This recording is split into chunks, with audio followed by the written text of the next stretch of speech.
할렐루야. 귀하고 복된 주님의 날입니다. 예배 자리에 나오신 여러분들을 주님의 이름으로 환영하고 또 축복합니다. 주중에 어떻게 지내셨는지 모르겠어요. 새 가족들 잠깐 같이 식사하고 그렇게 이야기 나누는 시간 어제 가졌는데요. 저 역시도 같이 새 가족에 온 지 얼마 안 됐거든요. 잘 모르시겠지만 같이 앉아서 이야기 나누고 그랬는데 저희 교회 이렇게 웰컴해 주셔서 다 너무 고맙다고 그렇게 말씀하시더라고요. 그래서 저희 교회가 참 따뜻한 교회고 그렇게 처음 오시는 분들에게 위로가 되고 이 교회 참 낯설지 않다.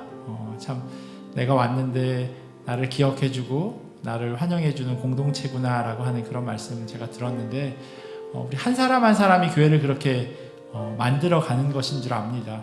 어느 누구가 해야 될 일 아니면 어떤 사람이 그 일을 담당하는 것 그런 것이 아니라 우리 모두가 다 그 일을 감당해야 할 줄로 믿습니다. 주님께서 우리를 웰컴하면서 불러주셨던 것처럼 또 우리도 그렇게 교회에 오시는 분, 방문하시는 분이건 아니면 새로 등록하신 분이건 상관없이 그렇게 웰컴하면서 그렇게 교회를 세워나가면 좋겠습니다. 오늘 예배의 자리로 주님께서 이렇게 웰컴 하셨습니다. 우리 양옆에 계신 분들에게 잘 오셨습니다. 그렇게 인사하면 좋겠습니다. 잘 오셨습니다. 정말 잘 오셨습니다. 그렇게 예배를 통해서 웃고 또 같이 기도의 제목을 나누면서 함께 기도하는 귀한 자리 되기를 간절히 소원합니다. 이제 다 함께 우리의 마음을 모아서 영과 진리로 하나님께 예배드립니다.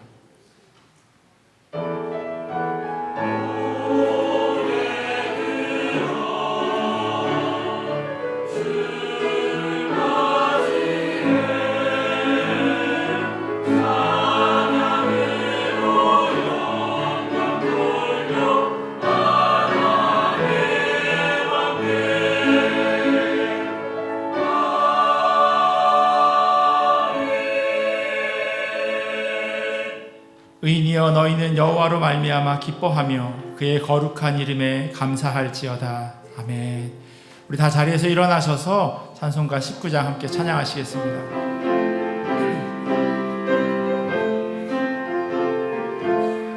찬송하는 소리 있어 사람 기뻐하도다. 하늘 아버지의 이름 거룩합니다. 세상 사람 찬양하자. 거룩하신 하나님께 할렐루야 할렐루야 할렐루야 아멘. 하나님의 나라 권세 영원토록 있도다. 하나님의 영광 나라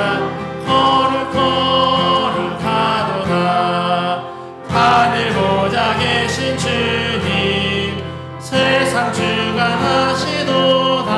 할렐루야 할렐루야 할렐루야 아멘. 하나님의 기시 섭리 그 뜻대로 되도다. 우리 아버지의 뜻이 거룩하도다. 주여 속히 임하셔서 기쁜 날을 주옵소서. 할렐루야 할렐루야 할렐루야 아멘. 아멘. 다 함께 사도신경으로 우리의 신앙을 고백합니다. 전능하사 천지를 만드신 하나님 아버지를 내가 믿사오며 그 외아들 우리 주 예수 그리스도를 믿사오니 이는 성령으로 잉태하사 동정녀 마리아에게 나시고 본디오 빌라도에게 고난을 받으사 십자가에 못 박혀 죽으시고 장사한 지 사흘 만에 죽은 자 가운데서 다시 살아나시며 하늘에 오르사 전능하신 하나님 우편에 앉아 계시다가 저리로서 산 자와 죽은 자를 심판하러 오시리라. 성령을 믿사오며 거룩한 공회와 성도가 서로 교통하는 것과 죄를 사하여 주시는 것과 몸이 다시 사는 것과 영원히 사는 것을 믿사옵나이다. 아멘. 우리 자리에 앉으셔서요, 오직 예수뿐이네 같이 찬양하며 나아가겠습니다.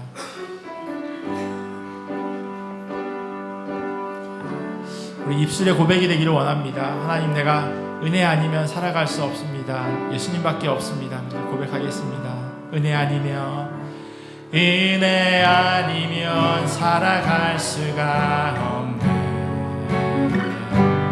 호흡마저도 다 주의 것이니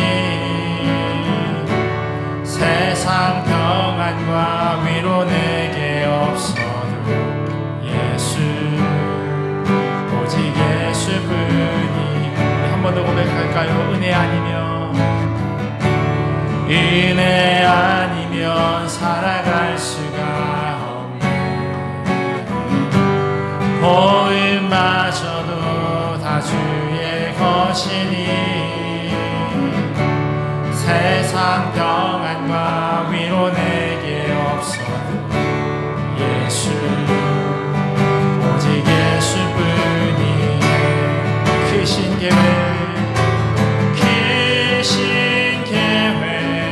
다 볼 수도 없고 작은 고난에 지쳐도 주께 묶인 나의 모든 삶 버티고 견디게 하시네. 은혜 아니면 살아갈 수가 없네. 나의 모든 것 다 주께 맡기니 참된 평안과 위로 내게 주신 주 예수, 오직 예수뿐이네. 우리가 불렀던 이 찬양의 가사가 정말 여러분의 마음 가운데서 나오는 고백이 되기를 원합니다. 그냥 입으로 부르는 찬양이 아니라 우리의 마음의 고백으로 다시 한번 찬양하며 나아가겠습니다. 은혜 아니면 살아갈 수가 없네. 호흡마저도 다 주의 것이니 세상 평안과 위로 내게 없어도 오직 예수뿐이. 크신 계획 다 볼 수도 없고 작은 고난에 지쳐도 주께 묶인 나의 모든 삶 버티고 견디게 한. 크신 계획 다 할 수도 없고 크신 계획 다 할 수도 없고 작은 고난에 지쳐도 주께 묶인 나의 모든 삶 버티고 견디게 하시네. 은혜 아니면 살아갈 수가 없네. 나의 모든 것 다 주께 맡기니 참된 평안과 위로 내게 주신 주 예수, 오직 예수뿐이네.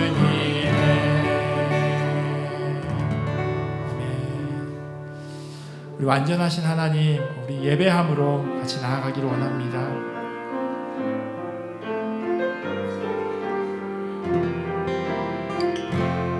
완전하신 나의 주, 완전하신 나의 주, 그의 길로 날 인도하소서.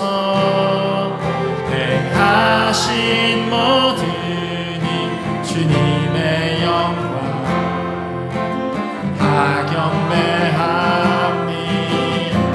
예배합니다. 예배합니다. 찬양합니다. 주님만 날 다스리소서. 예배합니다. 찬양합니다. 주님 홀로 높임 받으소서. Perfect, oh my God. Perfect, you are my God. Righteous and holy in all of your way. We will live your glory in all that you do. All men will worship you. I will worship you. I will worship you. I will praise your name, for you are the only Lord and King. I will worship you. I will praise your name. My desire is to honor you. I will worship you. I will worship you. I will praise your name, for you are the only Lord and King. I will worship you. I will praise your name. My desire is to honor. 예배합니다. 예배합니다. 찬양합니다. 주님만 날 다스리소서. 예배합니다. 찬양합니다. 주님 홀로. 우리 한 번 더 고백하겠습니다. 예배합니다. 찬양합니다. 예배합니다. 찬양합니다. 주님만 날 다스리소서. 예배합니다. 찬양합니다. 주님 홀로 높임 받으소서. 주의 인도하심 따라 주의 인도하심 따라 어디든지 주를 따라 주와 같이 가려네. 예수 나를 오라 하네. 예수 나를 오라 하네. 어디든지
함께 간절한 마음으로 기도하겠습니다.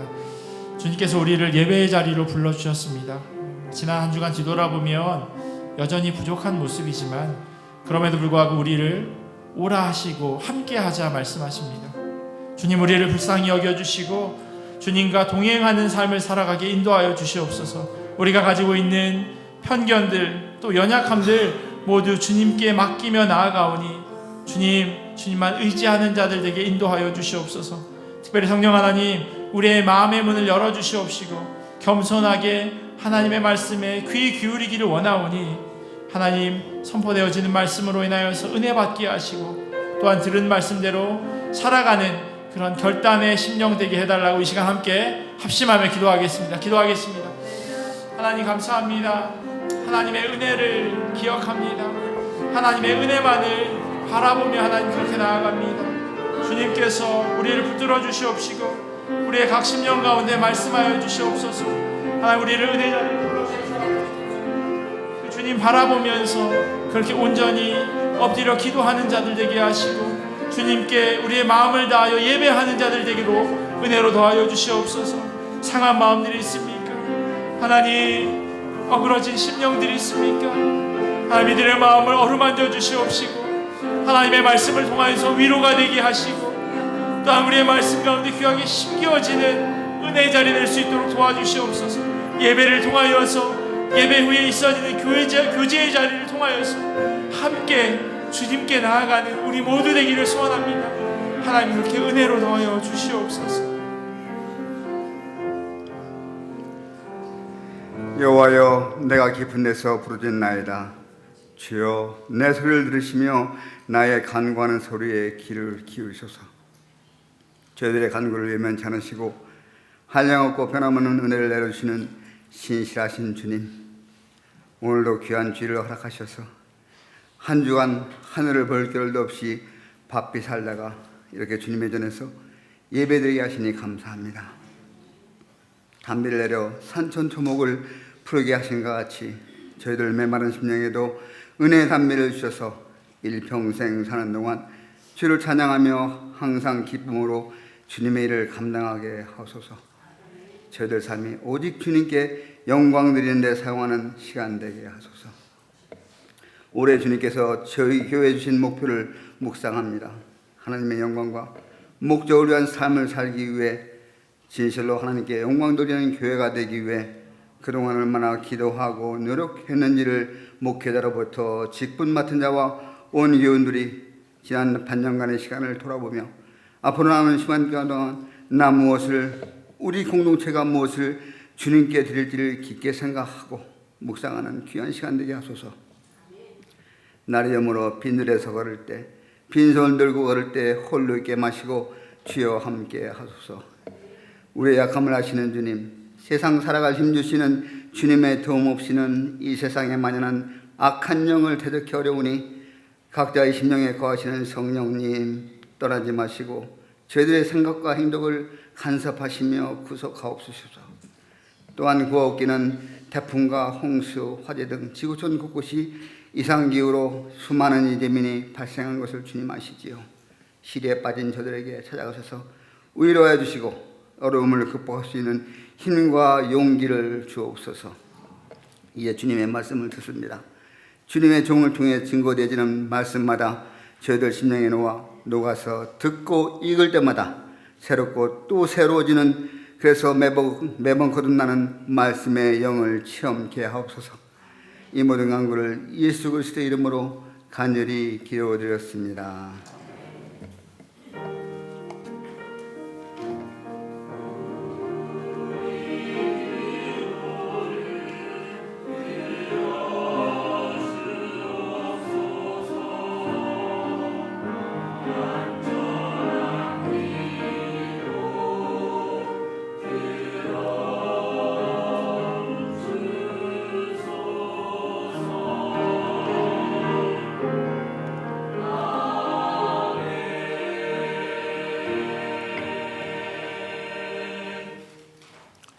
교회 소식 전해드리도록 하겠습니다. 주보를 참조해 주시면 감사하겠습니다.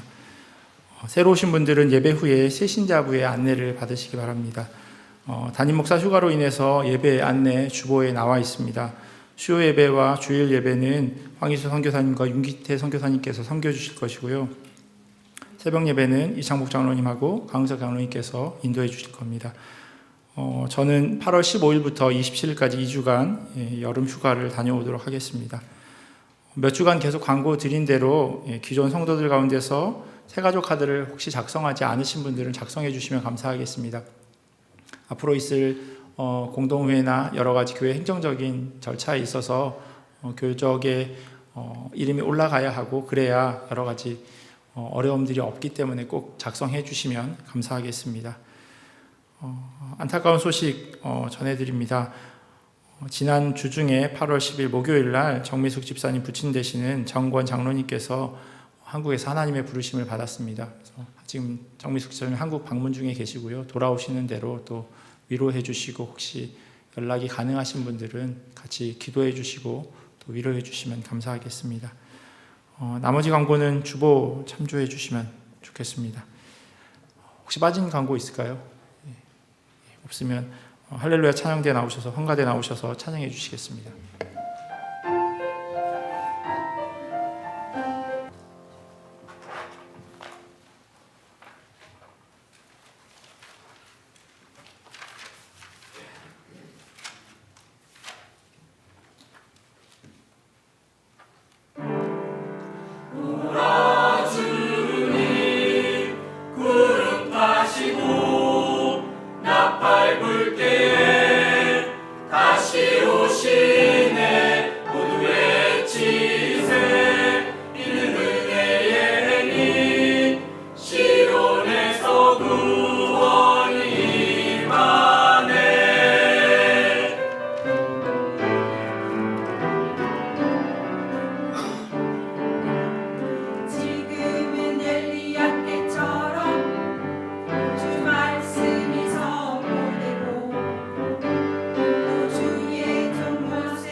전쟁과 기근과 핍박 환난 날이 다가와도 우리는 광야에 외치는 소리 주의 길을 예비하라. 오라 주님 구름 타시고 나팔 불 때에 다시 오시는 모두 외치세.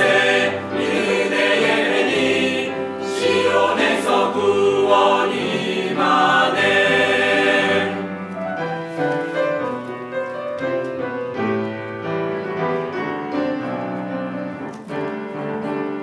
예스겔의 환상처럼 마른 뼈가 살아나고 또 주의 종 다윗의 때와 같이 예배가 회복되네.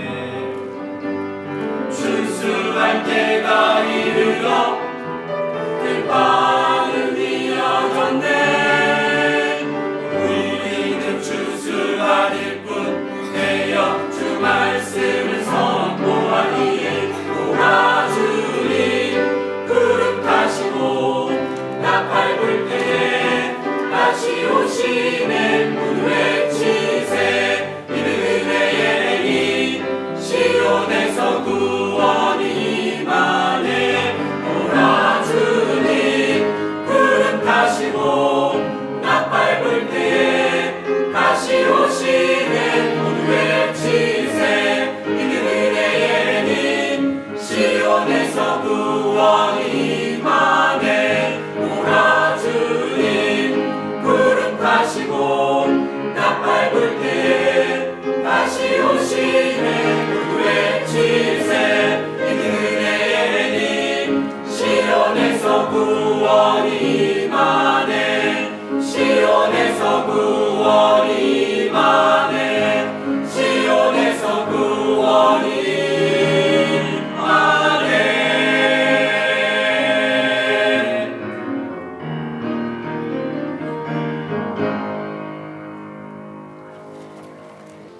귀한 찬양 감사합니다. 귀하고 복된 주님의 날입니다. 하나님 주신 말씀 같이 보도록 하겠습니다. 오늘 우리에게 주신 하나님의 말씀은 마태복음 15장 21절에서 28절까지 말씀입니다. 우리 자리에서 일어나셔서 하나님 주신 말씀 같이 보도록 하겠습니다. 마태복음 15장 21절에서 28절까지 말씀 한 절씩 교독하고 마지막 28절은 함께 읽도록 하겠습니다. 예수께서 거기서 나가사 두로와 시돈 지방으로 들어가시니 가나안 여자 하나가 그 지경에서 나와서 소리질러 이르되 주 다윗의 자손이여 나를 불쌍히 여기소서 내 딸이 흉악하게 귀신 들렸나이다 하되 예수는 한 말씀도 대답하지 아니하시니 제자들이 와서 청하여 말하되 그 여자가 우리 뒤에서 소리를 지르오니 그를 보내소서.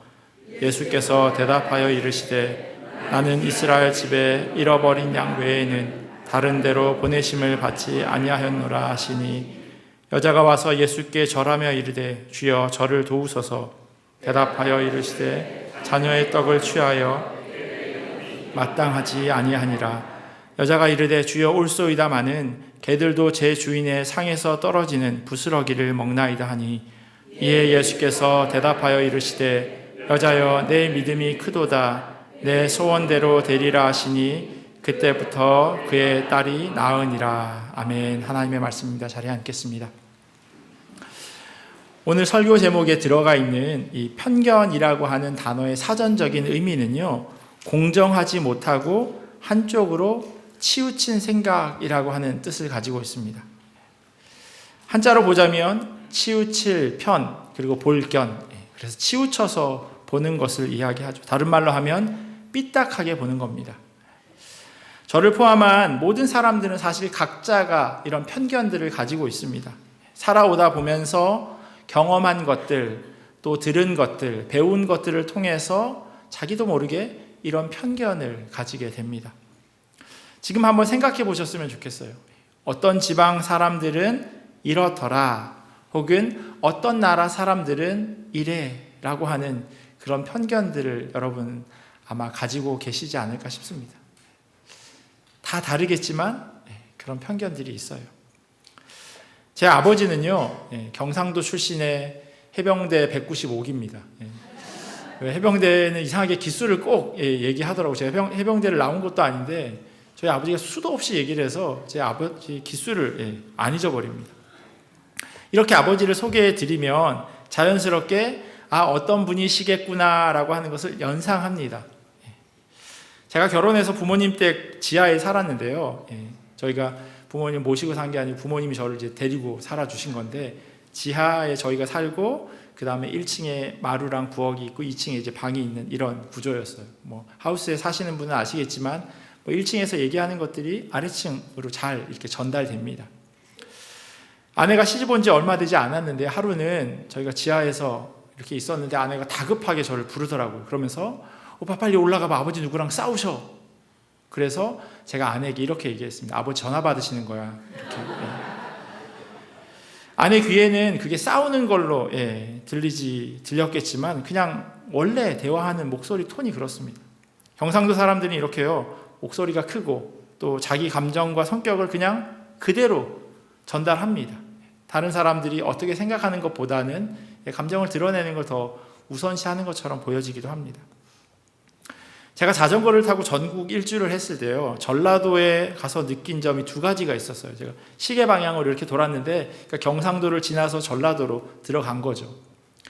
어지간한 식당에서 실패하지 않는 돼지갈비를 제가 경상도에서 먹고 어떻게 이렇게 맛없게 하지라는 생각을 했는데 시골 면 소재지 아주 완전 시골인 그 전라도에 있는 간판도 없는 식당에 들어가서 밥을 먹었는데 반찬이 17가지가 나오더라고요. 어마어마하게 반찬이 깔리는데 하나하나가 다 맛있는 거예요. 그리고 그때 돈으로 한정식을 시킨 것도 아님에도 불구하고 그분이 얘기한, 식당 주인이 얘기한 오늘의 메뉴는 김치찌개였는데 반찬이 그렇게 많이 나왔어요. 단돈 5,000원에.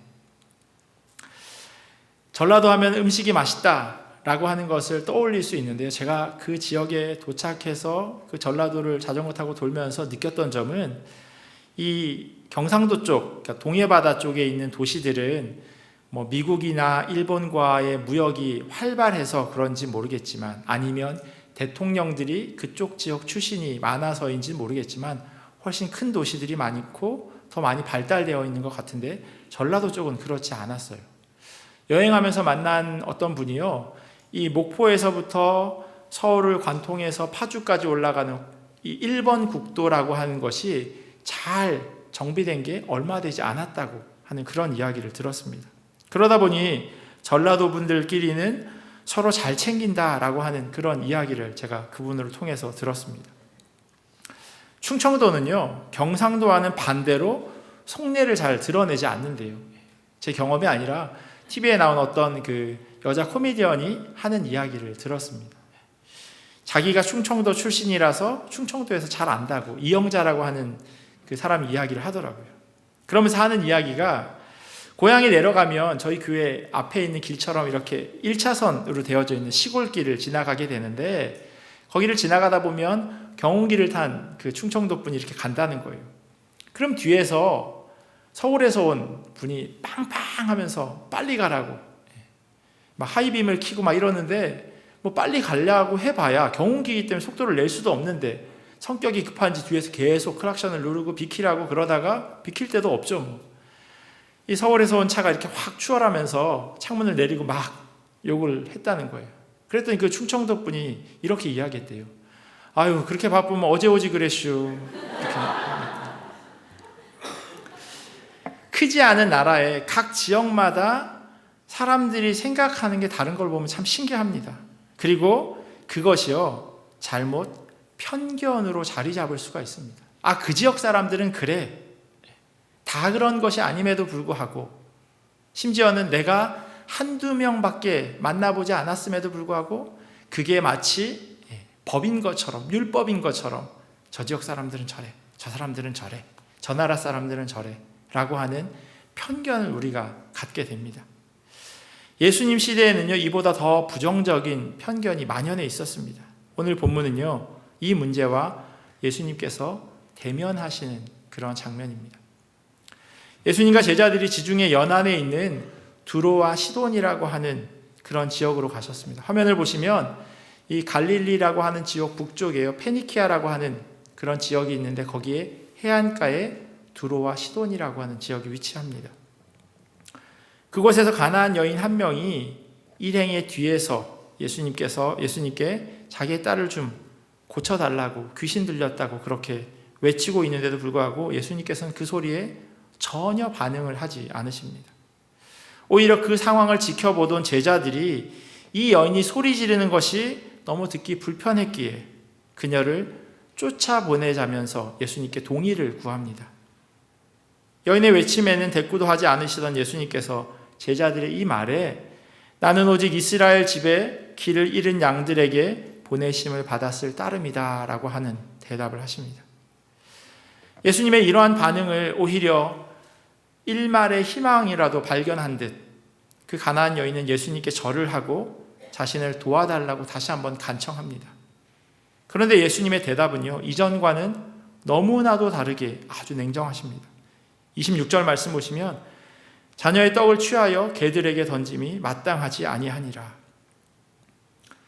자존심이 상해서 자리를 박차고 일어날 만도 한데 여인은 한 발자국도 물러서지 않습니다. 주여, 올소이다마는 개들도 제 주인의 상에서 떨어지는 부스러기를 먹나이다. 이 말에 예수님께서는 여인을 칭찬하시고 그녀의 딸을 고쳐주십니다. 중동의 눈으로 본 예수라고 하는 케네스 베일리가 쓴 책에요, 오늘 이 본문을 설명하는 그 시작에 이렇게 적어 놓았습니다. 이 이야기는 종종 골칫거리 취급을 받는다. 이 신학자가 왜 이렇게 이야기했을까요?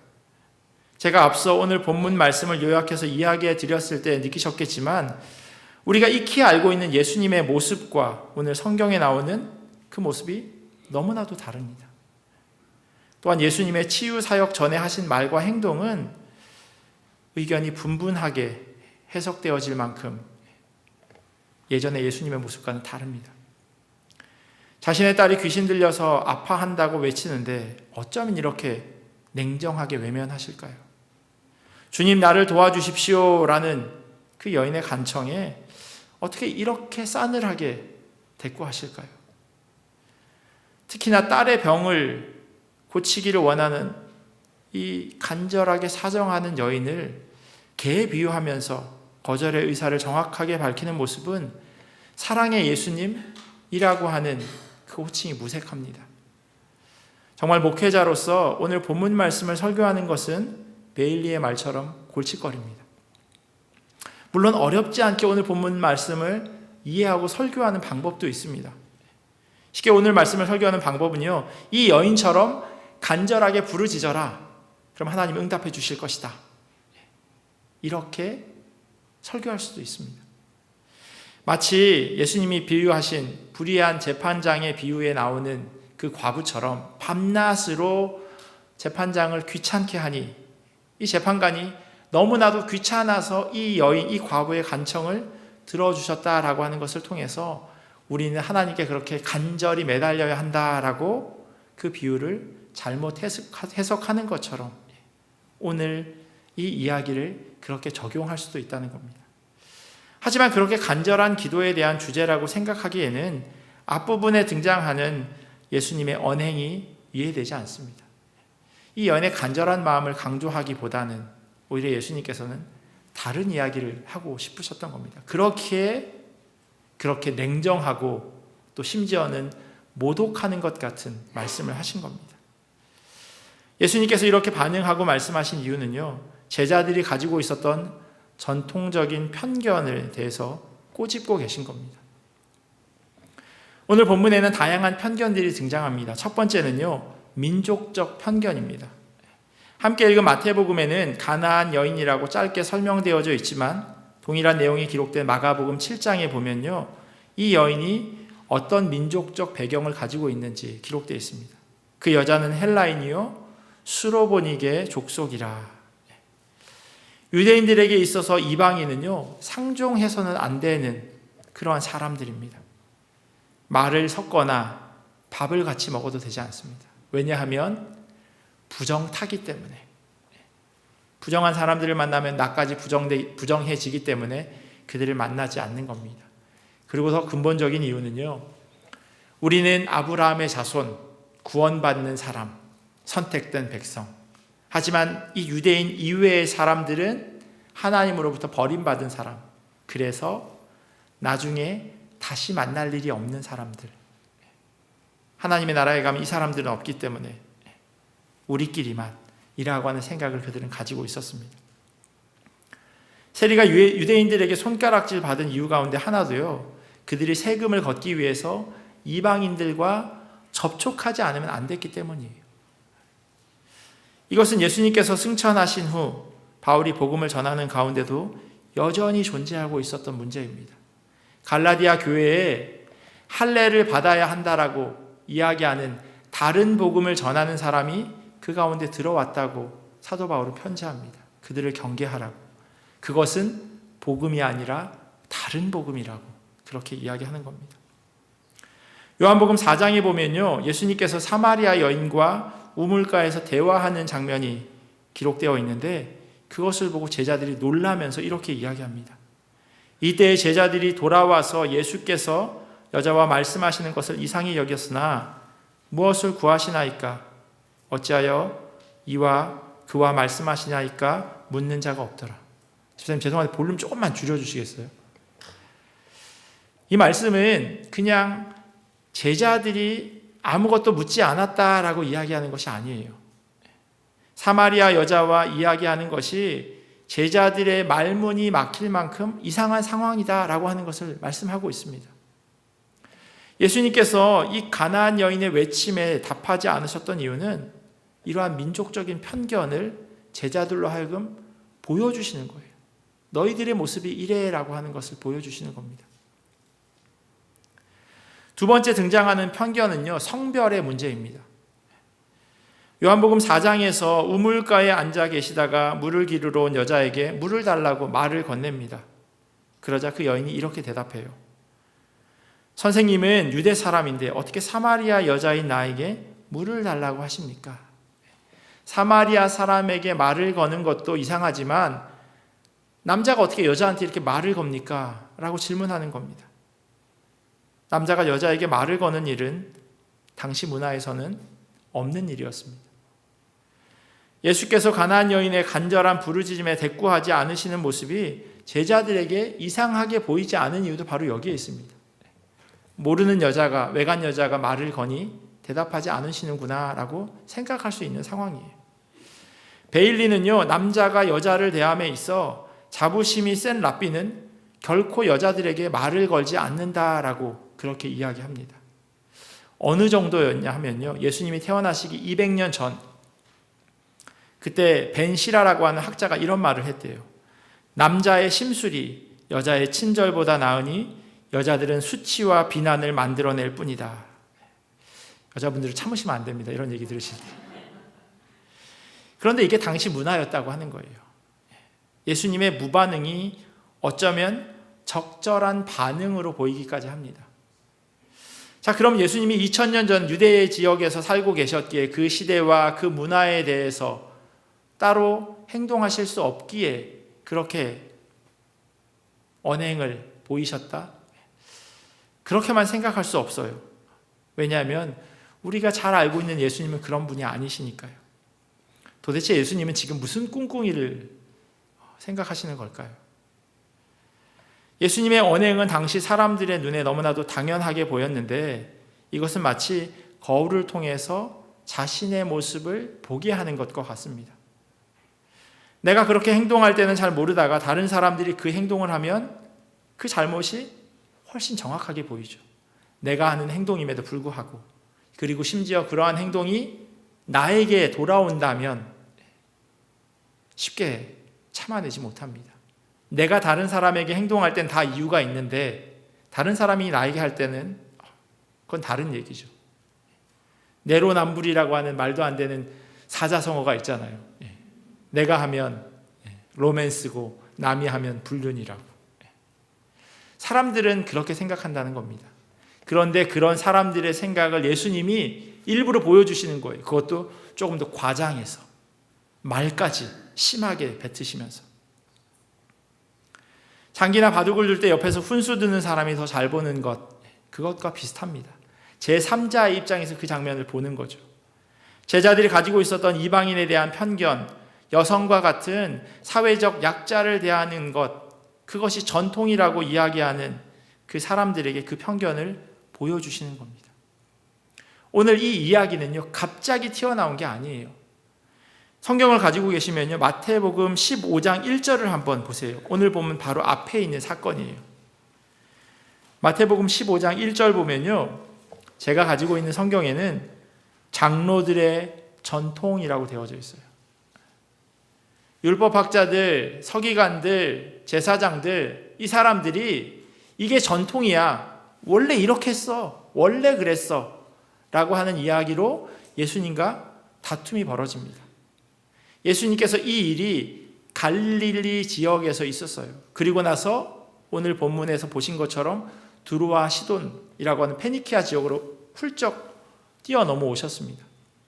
장소는 바뀌었지만, 그리고 이야기하는 대상은 다르지만 똑같은 이야기를 하고 계시는 거예요. 처음에는 장로들에게 이야기했다면 장소가 바뀐 두로와 시돈 지방 페니키아에서 제자들에게 똑같은 이야기를 하는 겁니다. 너희들도 별로 다르지 않아. 우리가 조금 전에 만났던 전통이라고 이야기하면서 잘못된 것을 말하고 있는 그 장로들과 너희도 크게 다르지 않아 라고 하는 것을 예수님이 몸소 보여주는 겁니다. 그런데 이 편견에 대해서 질타하시기보다는 오히려 너희들이 하는 잘못을 내가 한번 해볼게 하시듯이 그들에게 보여주시는 겁니다. 그 다음은 제자들이 생각하는 것을 보다 구체적으로 가나안 여자와의 대화를 통해 보여주십니다. 제자들이 예수님께 이렇게 간청했어요. 저 여자가 우리 뒤에서 외치고 있으니 그를 안심시켜서 떠나보내 주십시오. 제자들의 마음 가운데 안심시키는 것보다 더 중요하게 생각했던 건 시끄러운 것 때문에 떠나보내는 거였어요. 이들의 간청에 예수님께서 이렇게 대답하십니다. 24절 제가 세번역 성경으로 읽어드릴게요. 나는 오직 이스라엘의 집에 길을 잃은 양들에게 보내심을 받았을 따름이다. 이 대답은 누구에게 하신 걸까요? 뒤에서 외치는 여자에게 하신 걸까요? 아니면 저 여자를 좀 쫓아내달라고 이야기하는 제자들에게 하신 걸까요? 약간 애매모호합니다. 이 두리뭉실한 대답이요, 제자들에게는 답이 되었을 수 있을지 모르겠지만 가나안 여인에게는 절대 아니었어요. 더 정확하게 말하면 가나안 여인에게 이것이 대답이 되어서는 안 돼요. 이게 만약에 대답이라면 내 딸을 고칠 방법이 없으니까요. 여자와 이방인을 멀리하는 것이 유대인들의 전통적 관습이었기에 이제 이 여자를 가라고 하면 되겠구나, 예수님이 하신 말씀을 듣고 제자들은 이렇게 생각했지만 가나안 여인은 예수님 아니면 자기 딸을 고칠 사람이 없다라고 하는 확실한 믿음이 있었어요. 그래서 그 이야기를 듣자마자 예수님 앞에 무릎을 꿇습니다. 그러나 그 여자는 나와서 예수께 무릎을 꿇고 간청하였다. 주님, 나를 도와주십시오. 여인은 예수님이 보이신 처음 반응, 혹 거절의 의미일 수도 있는 이 말에 곧바로 무릎을 꿇습니다. 연극으로 치자면요, 마치 무대 뒤에서 여인의 목소리만 들려요. 그런데 예수님의 이 대답과 함께 여인이 무대 중심으로 나옵니다. 그리고 그 이후 제자들은 사라집니다. 이제 예수님과 그 여인에게만 집중하도록 오늘 상황은 바뀌어집니다. 민족적 차별을 당연히 여겼던 편견, 여자로 대표되는 사회적 약자를 무시해도 되는 편견, 충분히 사람들에게 어필되고 있는 겁니다. 이제 이 문제를 해결할 일만 남았습니다.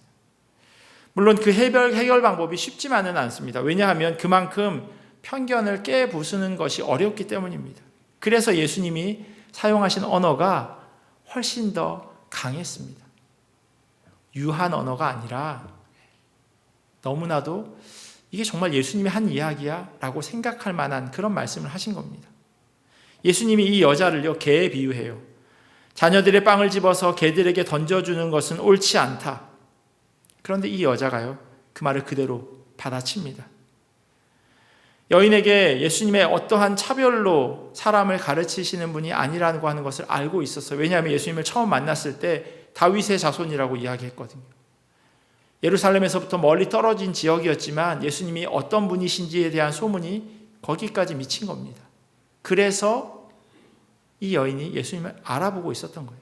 예수님이 지금 저렇게 말씀하시는 거 분명히 다른 의미가 있을 거야 라고 하는 마음에 예수님이 하신 그 말에 대해서 대답합니다. 주님, 그렇습니다.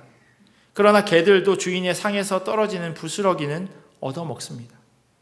예, 제가 개가 돼도 괜찮습니다. 하지만 주인의 상에서 떨어지는 부스러기로 개가 먹고 사니 부스러기라도 떨어뜨려 주시면 제 딸이 낫겠습니다 라고 하는 그 간절한 믿음, 확실한 믿음이 이 여인에게 있었던 겁니다. 지금이야 개가 친근하고 귀여운 애완동물이지만요, 중동 전통 문화에서는 개가 절대로 좋은 동물이 아니었습니다. 이것은 한국 문화도 마찬가지죠. 어제 자동차를 타고 가는데 아이들이 뒤에서 끝말잇기를 하다가 개로 끝났는데 뭐라고 얘기할지 고민하더라고요. 그래서 제가 개집이라고 알려줬어요. 그랬더니 제 아들이 저한테 그거 나쁜 말 아니냐고 그렇게 이야기하더라고요. 왜냐하면 한국말에 개라고 하는 단어가 들어가면 대부분 나쁜 말이잖아요. 우리가 잘 아는 그런 욕 있잖아요. 이런 개자녀가 이렇게 이야기하는 거죠. 그런데 예수님께서 사용하신 이 개라고 하는 단어가요, 특이하게 다른 성경 본문에서 나오는 그 개라고 하는 단어와 달라요. 우리가 보기에는 똑같지만 헬라어 원어를 보면요, 조그만한 개를 지칭할 때, 제가 좀 전에 이야기한, 욕을 할 수 없어서 이야기한 그것처럼 작은 개를 의미하는 단어를 여기서 사용하세요.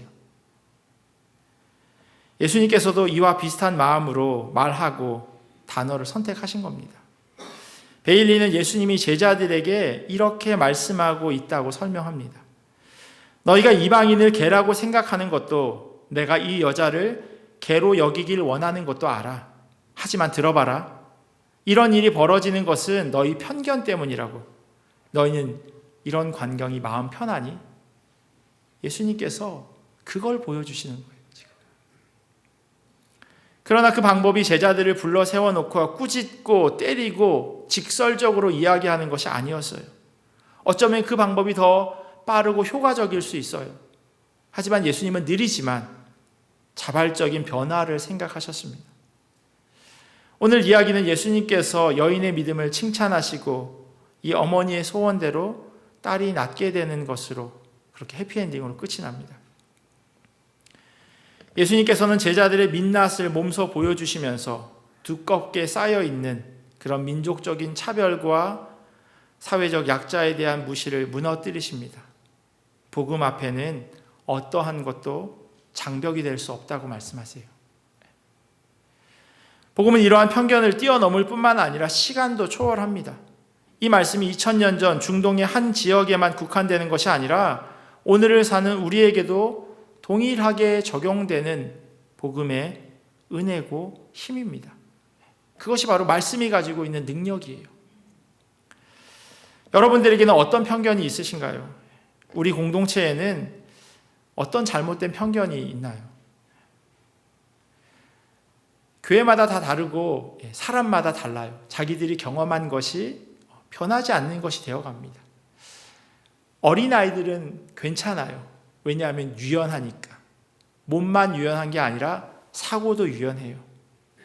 그런데 나이가 점점 들어가면 들어갈수록 몸이 굳어지는 것처럼 사고도 굳어집니다. 그러면 유연해야 되는 것이 마치 이 마이크처럼 유연해야 되는데 유연하지 못하면 어떻게 됩니까? 부러지죠. 부러지는 겁니다. 아이들과 함께 2박 3일, 3박 4일 수련회를 가거나 캠프를 가잖아요. 교회 아이들을 데리고 첫날 방 배치가 이런 커다란 방이나 식당 같은 데 붙여져 있습니다. 1번 방에 누구누구, 2번 방에 누구누구. 그럼 아이들이 찾아옵니다. 선생님이나 그 모임을 인도하는 목회자에게 찾아옵니다. 저 방 바꿔주세요. 그러면 뭐라고 이야기하냐면 오늘 하룻밤만 자고 내일 이야기하자 이렇게 이야기해요. 제가 20년 넘게 아이들과 캠핑이나 수련회나 YMCA에서 일을 해봤는데요. 그 다음날 이야기하는 아이를 한 명도 못 봤어요. 정말로 단 한 명도. 다음날 되면요, 그런 이야기를 했는 걸 잊어버리는 건지, 아니면 그 방의 아이들과 친해진 건지, 아니면 얘기해도 안 되는구나 라고 포기하는 건지는 모르겠지만 정말 단 한 명도 보지 못했습니다. 제가 YMCA에서 캠프 디렉터 할 때는 1년에 1000명, 2000명 데리고 캠프를 다니는데도 그 다음날 이야기하는 사람이 없어요. 그런데요, 어른들이 되면 달라집니다. 안타까운 이야기죠. 같이 살라고 하는 것도 아니에요. 심지어는 같이 하룻밤을 지내는 것도 아니에요. 제가 예전에 있었던 교회에 1월 첫 주가 되면 거기는 이제 저희처럼 다른 이름으로 사용했지만 저희 교회로 치면 목장 배정표를 쭉 붙여놓거나 아니면 목자들에게 목원들을 연락처를 드리면 목자들이 연락을 다 합니다. 첫 주에. 그리고 나면 그 목장을 배정하는 목회자가 그 다음 주부터 위치하는 자리가 있어요. 왜 있겠어요? 찾아오는 거죠. 저 목장 바꿔주세요. 그러면요, 한 달만 좀 기다려보세요. 씨알도 안 맥힙니다. 심지어는 뭐라고 말씀하시냐면 집사님, 권사님, 장로님 되시는 분들이 교회 안 나오겠다고 말씀하세요. 저도 그 사역을 한 2, 3년 했어요. 정말 여기까지 하고 싶은 이야기는 오지 마세요. 정말이에요. 같이 살라는 것도 아니고 매주 만나라는 것도 아니고 한 달에 한 번, 짧으면 1시간, 길면 2-3시간 만나서 하나님 주신 말씀을 나누는 것도 어려우신가요? 이렇게 되묻고 싶어요. 그게 정말 신앙생활을 하시는 분입니까? 교회에서 집사로, 장로로, 권사로 긴 신앙생활을 하신 그 결과입니까? 복음이, 하나님의 말씀이 그렇게 힘이 없습니까? 되묻고 싶어요. 제가 부목사라서 차마 그 얘기는 못 드렸어요. 내년에는 제가 할지도 모르겠어요. 제 포지션도 달라졌고요. 제 위에 하나님 말고 따로 제 사역에 대해서 이렇게 얘기하시는 분도 안 계시고 감사하게도. 그리고 무엇보다도 저희 교회가 새롭게 성장하고 또 다시금 한 번 더 점프하기 위해선 그런 시간이 필요하다고 생각합니다. 미리 어나운스먼트 드려요. 미리 안내 드립니다. 내년에는 목장을 다 섞을 겁니다. 찾아오시면 제가 그렇게 말씀드릴 수도 있어요. 생각하시고 저를 찾아오시면 좋겠습니다. 집사님, 죄송하지만 한 달만 좀 교회를 쉬시죠. 매일 만나라는 것도 아니고요. 같이 살라는 것도 아니고요.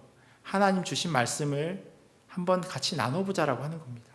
내가 그렇게 생각하고 있었는데 만나보니 아니네. 그런 사람인 줄 알았더니 아니네. 항상 인상 쓰고 다니던데 아니네. 항상 밝은 것 같던데 또 그것도 아니네. 조금 유연해지면 좋겠습니다. 유연해지려면 어떻게 해야 되냐면요. 스트레칭을 해야 돼요. 하지 않은 동작을 해보는 겁니다. 그러면 그 근육이 늘어나요. 늘어나면서 유연해집니다. 안 하면 뻣뻣해요. 그리고 나중에는요, 사용하지 못하게 됩니다. 팔을 들 수 없게 돼요. 그럼 스테로이드도 맞고 카이로, 피지오 다 다니는데 그래도 안 돼요. 가장 좋은 방법은 계속해서 운동하는 거죠. 교인들 가운데 있어서 신앙생활도 마찬가지라고 생각합니다. 익숙한 분들과 모이는 것이 가장 편합니다. 왜냐하면 덜 움직여도 되니까요. 덜 에너지를 소모해도 되니까. 낯선 사람을 만나면 에너지를 사용해야 합니다. 그 사람에게 맞추든 그 사람이 나에게 맞추던 에너지가 들어가죠. 그게 싫은 거예요. 오늘 예배 마치면 친교실에 가면 맛있는 비빔밥이 있습니다. 제가 비빔밥 보통 일부 예배 드리고 식사 잘 안 하는데 비빔밥 먹고 또 국물이 많이 해놓으셨대요. 제가 권사님께 권사님께 너무 맛있어서 모자랄 것 같아요. 국물이. 그렇게 말씀드렸는데 많이 해놨다고 얘기하시더라고요. 항상 가서 앉으시는 자리가 있으실 거예요. 모이는 그 위치가 있으실 거예요. 예배의 자리에 대해서 제가 말씀드리는 거 아닙니다. 예배 드릴 때 앉아서 기도가 되는 자리가 있다고 하는 거 저 잘 알고 있어요. 정확하게 위치가 있고 심지어 누가 거기 앉으면 툭툭 쳐서 거기 제자리에 조금만 움직여주세요라고 얘기하는 경우가 있다는 것도 알고 있습니다. 예배에 대해서 말씀드리는 게 아니라 친교잖아요. 서로 친해지는 교제의 자리. 저희가 식사를 하는 이유는 봉사부에서 열심히 식사를 준비하시는 이유는 친교를 위해서입니다. 교회 안에서 예배와 똑같은 힘의 축을 가지고 있는 게 친교예요. 하나의 공동체거든요. 여기에서 오늘 때거리가 없으셔서 교회에 식사하러 오신 분이 얼마나 계실까요? 밥을 먹는 게 아니라 사랑을 먹는 겁니다. 그 자리는 그런 자리예요. 힘드시겠지만 한번 해보시면 어떨까요? 제가 이런 얘기 드려서 식사 안 하고 집에 가시면 안 됩니다. 그 비빔밥 다 큰일 납니다. 제가 권사님한테 혼나요. 낯선 분이랑 한번 식사 한번 해보세요. 혼자 힘들면 부부끼리 다른 분 처음 보는 분이랑 한번 식사를 자리만 옮겨보세요. 원래 앉아있던 자리에서 다른 쪽에 앉으시면 다른 분이 또 그쪽 자리로 가시겠죠. 그러면 자연스럽게 섞일 겁니다. 대화도 나눠보시고 어떻게 지내셨는지 어떻게 사시는지 그래서 그것이 조금 깊어지고 기도 제목까지 나눌 수 있으면 거기가 바로 하나님 나라죠. 서로의 어려움과 기쁨, 눈물도 닦아주고 같이 웃어주는 곳. 그게 바로 하나님께서 이 땅 가운데 하나님의 나라가 세워지기를 원하는 그 예수님의 주기도에 담겨져 있는 의미 아닐까요?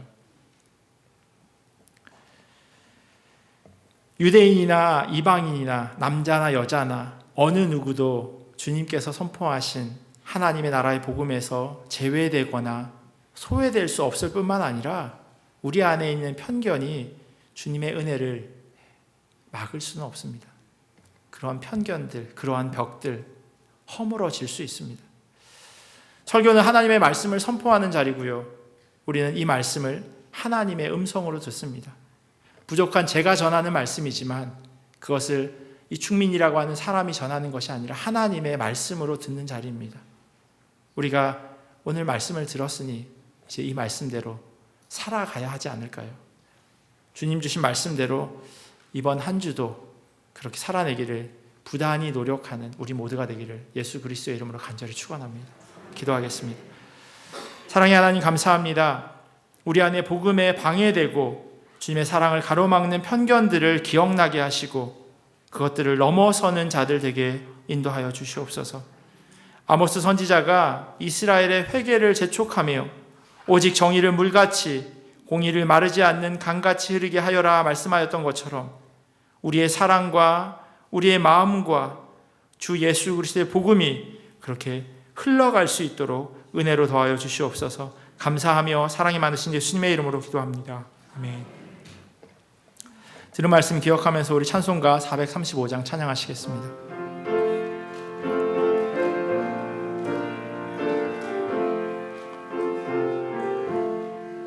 나의 영원하신 기여 생명보다 귀하다.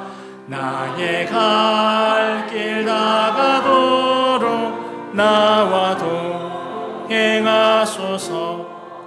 주께로 가까이 주께로 가오니 나의 갈 길 다가도록 나와 동행하소서. 세상 부귀한 일함과 모든 명예 버리고 험한 길을 가는 동안 나와 동행하소서. 주께로 가까이 주께로 가오니 나의 갈 길 다가도록 나와 다 같이 일어나서 봉헌하시겠습니다. 어두운 곳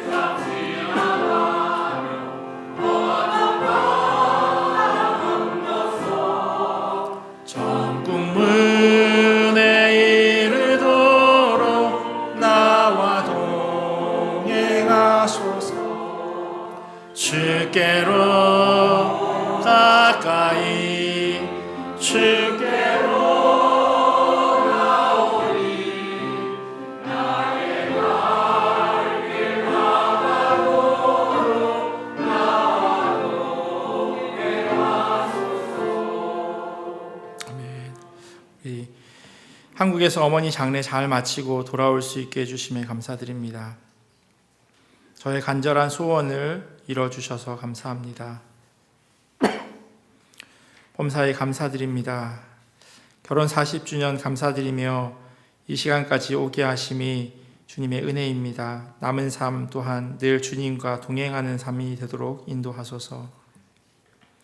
코비드-19으로 인해 만나지 못한 가족 건강한 모습으로 만나게 하시고 즐거운 시간 보내게 하심에 감사합니다. 늘 하나님의 보호하심과 인도하심이 함께 하시기를 기도합니다. 성령 하나님 한 주도 지켜주심에 감사합니다. 우리 드려진 헌금 위해서 같이 기도하겠습니다. 참 좋으신 하나님 감사합니다. 하나님께서 모든 일에 감사할 수 있도록 인도하시니 감사합니다. 우리에게 삶을 허락하시고 숨을 허락하시고 물질과 가족과 삶의 일터까지 허락하여 주심에 감사합니다. 이 모든 것이 주님의 은혜임을 기억하고 또 감사한 마음을 담아서 주님께 귀한 물질을 올려드리오니 이 물질을 통하여서 하나님 영광 받아 주시옵시고 주의 복음이 흘러가는데 귀하게 사용되어지기를 원합니다. 어려움으로 인하여서 드리지 못한 손길들 하나님 이들의 마음과 생각과 삶과 형편도 하나님 헤아려 주시옵시고 하나님께서 이들의 삶을 통하여서 여전히 일하고 계심을 주님 경험하게 하여 주시옵소서. 그리하여서 귀한 믿음의 공동체가 언제나 주님으로 인하여서 기뻐하고 주님께 감사하도록 은혜로 더하여 주시옵소서. 지금은 우리 주 예수 그리스도의 크신 은혜와 하나님 아버지의 사랑하심과 성령님의 교통하심이 복음대로 살아가기를 소원하는 주님의 자녀들 머리 위에 그리고 이들의 가정과 삶의 자리와 주님의 몸된 교회 위에 지금부터 영원토록 함께 하시기를 간절히 축원하옵나이다.